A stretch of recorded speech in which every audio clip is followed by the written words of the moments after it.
So the purpose of traditional stormwater infrastructure is to quickly and efficiently move water from the landscape as fast as possible to the nearest waterway.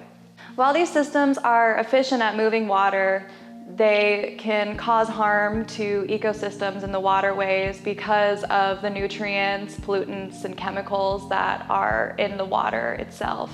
A great alternative to traditional stormwater infrastructure is green infrastructure or best management practices. And these practices are designed to treat the water where it lands. Most of the stormwater movement has been pushed really by local municipalities that have taken the chance on these and decided, and we use them in a way. Here in North Liberty, we get flash flooding in our streets continuously. We're a pretty flat area with a high water table up here. And to be able to slow that water down before it makes it to the roads, to do the flash flooding that it does, you know, that's something that we're taking seriously up here, and along with every community around here.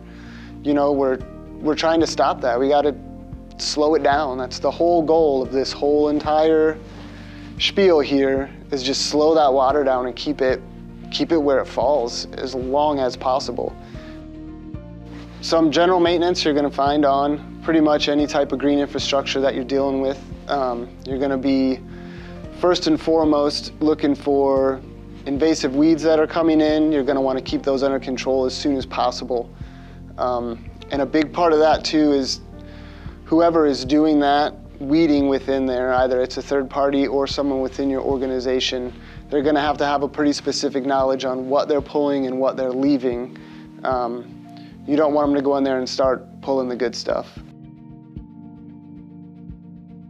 So green practices like bioretention cells, stormwater wetlands, and permeable pavers can help treat stormwater through biofiltration. So the purpose of permeable pavement systems is to infiltrate and clean water. Sometimes they're also used to temporarily store water in what we call a detention capability. So that reduces flood peaks and provides flood control for local communities. In this area, we're at the Iowa River Landing in Coralville, and it's an ultra-urban environment. So being able to utilize surfaces for transportation and also stormwater management is critical. As you can see behind me, the parking stalls are all permeable pavement. So the rest of the landscape generates stormwater in a rain event. It flows to the permeable pavement and infiltrates through the cracks. So these bricks or blocks that you see behind me have small little gaps in between them. In these gaps where they match up, it is backfilled with a permeable type of granite chip.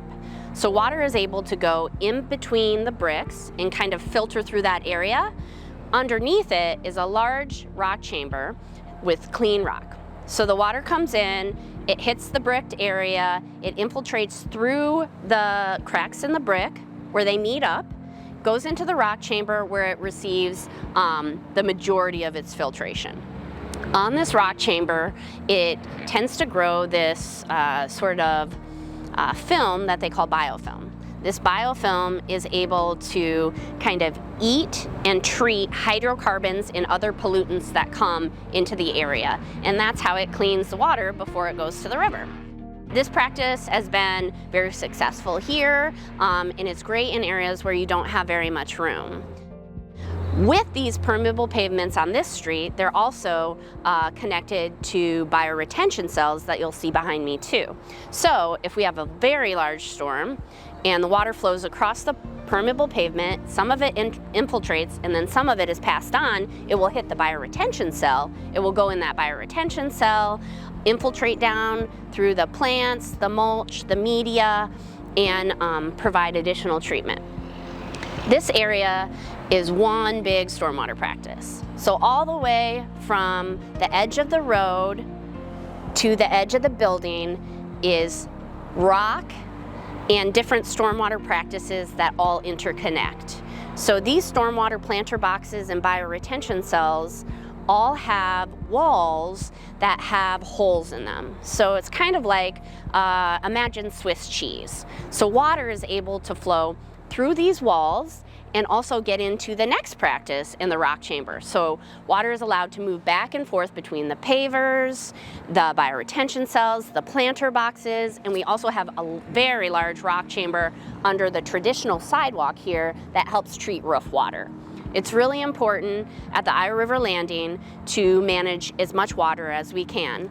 This development is protected by a large flood control berm that protects the city from floods off of the Iowa River when the river is high. So it's really important to make sure that we manage as much water as we can where it falls so that we don't have to rely on those pump stations to pump water out when the river is flooding.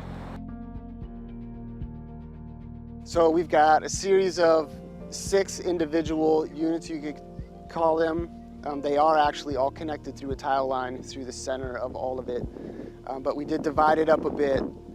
That way it would be a little bit easier to maintain. It gives it more of a defined look. This captures the runoff and the rainwater from 50+ acre field we have here. It all makes its way into this bioswale. And what we're finding is even large rain events at the outlet of the tile down here, we rarely even see discharge coming out of that. So in addition to the bioswale on this side, we also have most all of the parking in this park is porous pavers. We have about 53,000 some square feet of parking area that is made out of pavers. That's going to take anything from the incoming roads and pathways are going to flow into that, which will then capture that runoff, which will ultimately discharge back into the bioswales. I have never seen water discharge from this parking lot.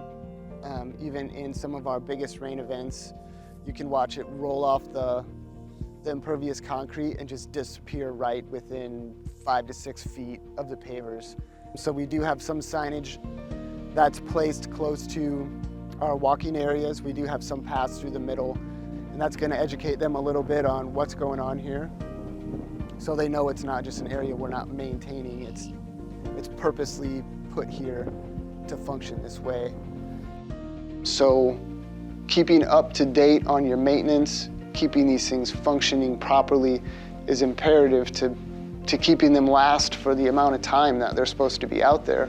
If we're looking to get 20 years out of a practice or 10 years out of a practice, the more you maintain it, the longer you're going to get. The less you maintain, the less you're going to get. So we try to get a full lifespan out of all these practices that we install.